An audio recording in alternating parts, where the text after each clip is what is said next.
جمعية التوعية الإسلامية وحيدين سو قدبينيسا barnaamijyadii dugsiyada hoose dhexe ee magaalada Hargeysa waxaanu ka bilownay aaga Hidaaya 15 ilaa 31 bishii 6 2004 ku soo dhawaada dowladii aaga boot dugsiyada hoose dhexe ee xaafadda Axmed Dhagax oo aanu u qabanay 14 ilaa 29 bishii 8 2004 la soo xiriira Jumciyatu Tawciya al-Islaamiya oo insha Allah idin soo gudbin doonta barnaamijyo aad iyo aad u qiimo badan aynu ugu bari doonaa ardayda dugsiyada hoose dhexe ee shan iskuul oo daanta Axmed Dhagax ka dhisan masaajidkan gudihiisa insha Allah taala marka xafladana waxaan ku furan doonaa insha Allah taala ayad Qur'aan Kariima oo akhriyo doona akhuuna Cabdirashiid Maxamed Faarax falyatafadal mashkuura لا يستوي أصحاب النار وأصحاب الجنة أصحاب الجنة هم الفائزون سو دوين دونا كلمة نوران دونا الشيخ محمد عمر دير وعلمك الديني ويوسي كلباهي بدين ardayda madaariska ahliga wax ka dhigta ama private-ka ah iyo kuwa xukuumadda runtii u sii baahi badan way aqoonta lagu dhigo waxay u badan tahay cilmiga maadiga qofka bani aadamka ahina markuu daayar yahay la kobcinayo wuxuu u baahan yahay labada aqoonood baynu helo midna waxa uu kaga shaqaysanayaa adduunyadiisa oo dhaqaalihiisu ku soo saaraya oo uu ku asturnaanaya oo adduunkan sida loo nool yahay sida loo camirayo qaybtiisa qaadanaya midna waxa weeye horumarkii muhiimka ahaa ee diiniga ahaa ee uu ku saxayay cibaadadiisa iyo caqiidadiisa iyo aakhiradiisa intaba uu ku saxayay ila siraatil mustaqim dadka waxaad ku toosinaysaa jid wanaagsan ayaad ku hagaysaa ummadda marka jidkii wanaagsanaada aynu inaguna ku hagaynaa mas'uuliyad baa ina saaran kii yaraa iyo kii weynaaba kaalintiina qaata kana faa'iideysta waxa la idin sheegayo annaga waqtigeenu secondary-ga ahayn baa waxana loo qabtay sidaan oo kale jawciyadu ama tawciya islaamiya jamciyadu ay noo qabatay inay kutub sidaan oo kale ay noogu dhigto waxaan ku dhigan jirnay masjidka calaamataan iskuulaadka secondary-ga badankooda waanu ku jirnay waanu ku joognay waxaana loo dhigi jiray tafsiirka axaadiista fiqiga iyo usuul salaasa wixii oo dhan iyo tawxiidka aqeedada oo dhan baa loo dhigi jiray waxay tiinoo keentay inaan markaa isbedel kula laabano iskuuladayadii aan markaas waqtiga ku jirnay oo dhigan jirnay iminkana waxay fursad labaad u raadisay ama fursad saddexaad ama mid shanaad ama mid tobnaad baan idhaahdo markastoo fasax la galaba inay jamciyadu soo xilqaanto iyadoo kutubta soo diyaariso mashaayikhda iyo culimadana soo diyaariso ay dhalinyartana tiraahdo kutubtiina waa tan masaajidkiina waa idin diyaar kaaliyo oo ka faa'iideysta waxaanu markaa ardayda aanu dugsiyada aanu hawlaha u qaban jirnay waxay ahaayeen dugsiyada sare kuwa dawladda aanu ka bilownay waxaanu ku xigsiinay haddana kuwa madaariska waxaanu ku xigsiinay kuwa private-ka ah ee khaaska loo leeyahay waxaanu hadda bilownay bal in aanu maaragtay runtii iyagana qaybal ka siino barnaamijyadii xiriirka aynu soo wadnay in dugsiyadii dhexe oo aanu isniri waa halka runtii laga bilaabayo in xiraafka dhalinyaradu ay ka bilaabaan bal halkaana loogu tago ayaanu markaa isniri iyadoo ay ardaydii dugsiyada sare sida Maxamed iyo ragii kalaba ay garab taagan yihiin oo ay doonayaan iyagu qudhoodu inay wax la qabtaan oo aanay ka maqnayn qodhoodu meesha dowladii hore ee ardayda xaafadda aan u qabanay ilaahay ha ka jisaysiyo Sheekh Xasan Cabdisalaan iyo Xasan Gaas African ayaa runtii naga caawiyay dowladan imika aanu qabanayno Mustafa Ismaan Geele ayaa isagu kulay qaybtii hore soo bixiyay insha Allah waxa kulay dhiman qaybta dambe ee aanu ugu talagalay in ardayda lagu dhiirigeliyo oo jaayisaadka in hordhey la geeyo meel kulli lagu qabto ardayda laga hadalsiiyo baan ugu talagalay oo ardaygii uu hadlo oo uu dhiirado oo uu markaa qof maaragtay uu noqdo haddaan in yar tilmaamo ahdaafta aanu ka leenahay waxa weeyaan in aqoonta diiniga ah loo kordhiyo ardayda oo aanay noqon maadi qaraxa ama farhunguri aan ardaydii aanay daba cararin bal ay diintoodii wax ka bartaan in la dareensiiyo mas'uuliyadda ummadan ay u hayaan waayo ninkii gabayagaha wuxuu yidhi geedkii yaraanimo gunta loo hagaajaa golxasooma yeesho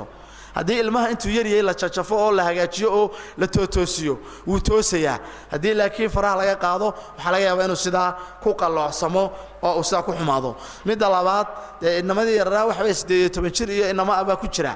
waxaa laga yaabaa 18 jir inay ahaayeen raggii ciidamada muslimiinta hogaaminayay ee nebigu salawaatullaahi wasalaamu calayh oo u xil saaray in ay ciidamada hogaamiyaan maantana waxaa laga yaabaa waalidkii inaan waxbaba u diraninba intuu la xooxda cuno iska seexdo iskuulka tago bes aan waxbaba qabaninba ayaa suuragala marka in mas'uuliyad la dareensiiyo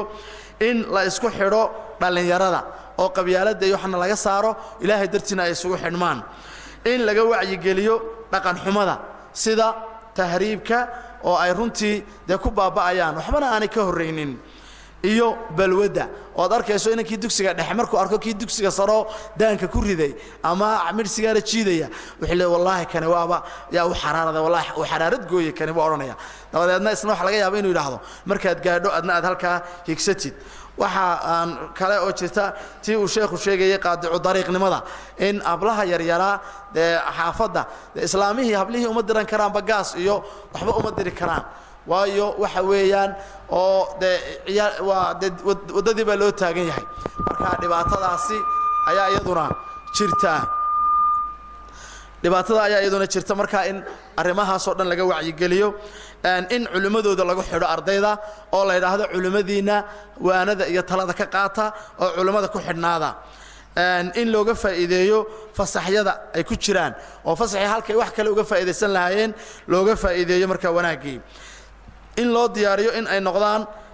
culimadii berri toole in ay noqdaan oo ay iskuullada ku bilaabaan bal inay kutubtii iyo wixii ay dib u dhigaan oo ay sameeyaan in ardayda maamulkooda ay la shaqeeyaan oo ay guddoomiyeyaal iskuullada ka noqdaan oo ay ardayda kala hagaan maamulkiina culays badani uu kaga dhaco kolley ahdaafta iyo ahdaaf kale oo fara badan ayaanu runtii ka leenahay marka insha allahu tacaala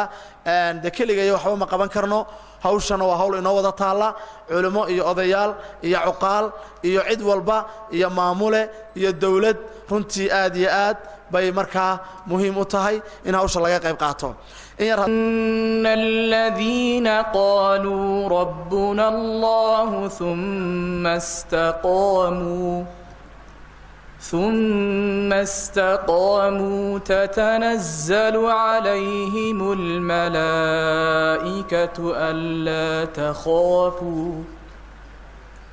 تتنزل عليهم الملائكة ألا تخافوا ولا تحزنوا وأبشروا بالجنة التي كنتم توعدون نحن أولياؤكم في الحياة الدنيا وفي الآخرة ولكم فيها ما تشتهي أنفسكم ولكم فيها ما تدعون مع داود وهي حديثك سداد يلا باطنا عن أبي هريرة رضي الله عنه قال رسول الله صلى الله عليه وسلم والكلمة الطيبة صدقة وهجاك أرجع سنوات كامل لا يحل للمؤمن أن يهجر أخاه فوق أيامه قف مؤمنا ومصر منه كهاتره أخاه ولالك فوق حلقة بنانو أيام مع 4 سبا بثلاثة مع 5 سؤال شكوبات وحنسيبكم وصباح حديثك هو كل ما ورد عن النبي صلى الله عليه وسلم من حديث وحلو يقال واحد كستو النبي قال لك سوري يدو لو يقين من فهم ما من قول ما كتابة تظن علينا سمة كدورنا سؤالها سؤال شات جوابته ذو حلوة من قول الله بس صح جوابته تقول كعالم شعبان وكذي سؤال شعبان فوق 3 أيام جوابته سؤال 3 بولي أنو وصح جوابته الله تعالى معكم بالعمد دون آيات القرآن الكريمة وإنه آخر دونه xamse yuusuf axmed oo ka socda iskuulka aliftoon. بسم الله الرحمن الرحيم ولما بلغ أشده واستوى آتيناه حكما وعلما وكذلك نجزي المحسنين. marka xalaqaadka iyo duruusta iyo culimada alla xidhiidhaan oo diinta ilaahay aad barataan taasaa kaga baxaysaan oo xaqiina aad garataan oo xaqa waalidka idinku leeyahay aad garataan oo xaqa muslimiintu idinku leedahay aad garataan oo qof walba xaq laba markaa xaqiisa aad siisaan taa weeyaan maanta aad ku badbaadaysaan taa weeye adduunyada aakhiraba ta lagu badbaadayaana taa weeyaane taa ku dadaala. Somaliland Ismaaciil Cali Faarax. maamulayaasha dugsiyada Quulo Aadan Cali Jaamac Macallin Daawud Faadumo Biix dugsiga hoose dhexe Faadumo Biix dugsiga hoose dhexe Alifdoon haddii dugsiyadii xukuumiga ahaa maanta iyagoo halkan fadhiya ay halkan quraankii ay ka akhriyeen korka aayadihii ugu sareeyay suuradihii ugu sareeyay waa mahad taageeran ka tiriyo tixiro gabaya oo ka hadlaysa waqtiga maadaama waqtigu yahay waxyaabo ugu qaalisan imika ay sanaardii dugsiyada dhigata oo aanay haysan dad badan oo imika waaweynaaday oo sheekhi kasta waranaya waxaad istaan waqti ee ka faa'iideysta bismillaah waxa waranaya waqtiga uu tukubaya talaabada kulinaya marna tiiroosiyo marna taaga koriya naxaskuma tuumaye imisaa sidii tiiriyagoo u taagnaa talaxumadu lumiso iyagoon tunna qaban tuudooyinkood faray ka tooraysa dabadeed